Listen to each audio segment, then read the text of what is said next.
नमस्कार, स्वागत है आपका न्यूज 80 पर। मैं आपके साथ नीसू। प्रयागराज में 5 दिन पहले फतेहपुर में हुए 3 हत्या होने के बाद उनके परिजनों से मिलने जा रहे भारतीय किसान यूनियन के राष्ट्रीय प्रवक्ता राकेश टिकैत कुछ देर के लिए प्रयागराज में रुके। उन्होंने कहा कि केंद्र हो या उत्तर प्रदेश, बिहार व पश्चिम बंगाल, जहां भी विपक्ष कमजोर रहेगा वहां पर सरकारें तानाशाही करेगी। विपक्षी दल जहां भी है वे सरकारों की कमियों के खिलाफ आंदोलन मजबूती से नहीं कर पा रहे। क्या कुछ कहा किसान नेता राकेश टिकैत ने आगे अपने बयान में, सुनिए। बलिदान याद करेगा हिंदुस्तान, अमर शहीदों का बलिदान याद करेगा हिंदुस्तान। पप्पू सिंह अमर रहे। आज प्रयागराज में आए, यहाँ के भी इशू है, यहाँ पे भी किसानों से मिलेंगे और यहाँ से फतेहपुर जाएंगे।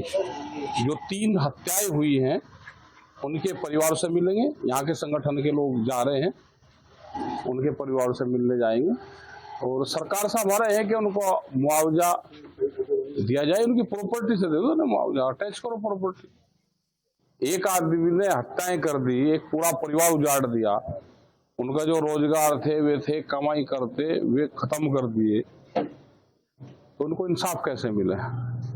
कानून व्यवस्था को लेकर भी आपने सवाल उठाया। कानून व्यवस्था टाइट होनी चाहिए। जो इस तरह के जंग अपराध करे तो उनको सजा टाइट मिलनी चाहिए।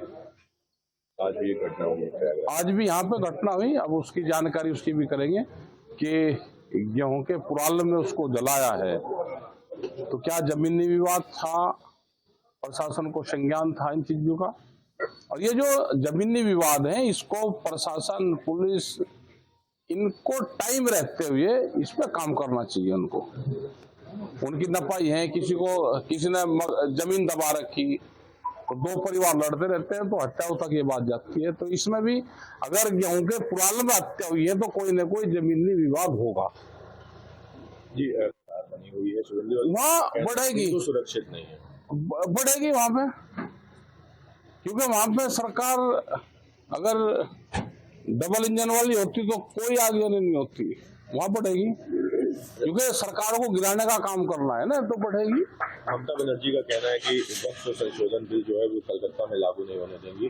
वो पता नहीं, हमने तो ये जो कुछ सवाल थे जो सरकारी पार्टियों के एजेंडे के सवाल है वो हमने ब्लैक लिस्टेड कर दिए और इसमें अब ये तय हो गया है हमारे संगठन में, इसको अपने मिनट्स में ले आएंगे और इन इशू को ब्लैक लिस्टेड उसमें डाल देंगे। बिहार चुनाव को किस तरह से देख रहे हैं? देखो यहाँ का भी इशू है, फतेहपुर का अभी जो 3 लोगों के मर्डर करे हैं तो उनके परिवार से मिलने जाएंगे वहां पे। और यहाँ के भी इशू है, यहाँ का भी 8 तारीख को एक प्रोग्राम यहाँ पे रखा है प्रयागराज में, क्योंकि जो बड़े इशू है वो भूमि अधिग्रहण के हैं, पूरे देश भर के हैं। यहाँ पे भी है, जमीन अधिग्रहण हो रही, जमीन एक किस्म से छीनी जा रही।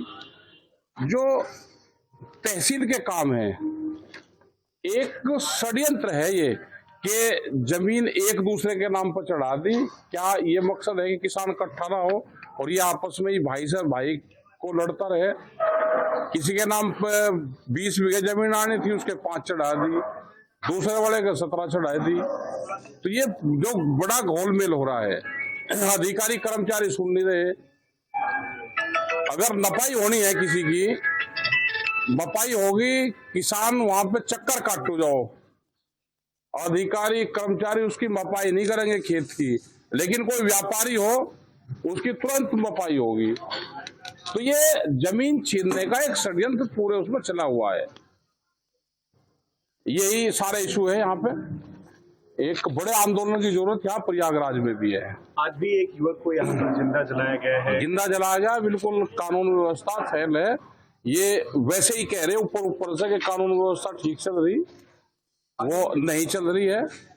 पूरी इनकी जांच होनी चाहिए, जैसे उसको जलाया है और जैसे सरकार दूसरों के साथ में काम कर रही, तो ऐसे ही कोई भी अगर जन्य अपराध करता है तो उसको जैसे दूसरों को सजा दे रही उनको भी दे दो। ये कानून व्यवस्था ठीक नहीं है। आपके दूसरों का मतलब क्या है? दूसरों का मतलब हमने वो जो शब्द है वे ब्लैक लिस्टेड कर दिए, हिंदू, मुस्लिम और वक्फ बोर्ड। ये हमने किसान संगठन ने ब्लैक लिस्टेड में डाल दिए। जो शब्द आप पूछना चाह रहे हो ब्लैक लिस्टेड है। एनकाउंटर होना चाहिए आपके कहने का मतलब? करें, वो कहने की जरूरत नहीं है। तो सब जैसे जो पहले से व्यवस्था चल रही है आप उसी पे ही काम करो ना, पक्षपात क्यों करते हो? जैसे वहां पे 3 हत्याएं हुई तो दो ना सजा उनको, जैसे और देते हो सजा तो दो उनको भी। आप जा रहे हैं मौके पर? हाँ जाएंगे, हम पूरे परिवार से मिलेंगे और मिल पाएंगे। फिर शाम क्या को मांग करेंगे? मांग ये एक तो मुआवजे की मांग उनकी हो, एक उनकी सुरक्षा की मांग हो, क्योंकि गवाह होंगे तो उनकी जिम्मेदारी प्रशासन की बनती है कि गवाहों की हत्या ना हो। ये परंपराएं यहाँ पे हैं कि जो गवाह रहता है इस तरह के उसमें तो उनकी भी हत्याओं की आशंका बनी रहती है। हाल ही में वाराणसी में गैंग रेप हुआ, उसकी आपकी क्या?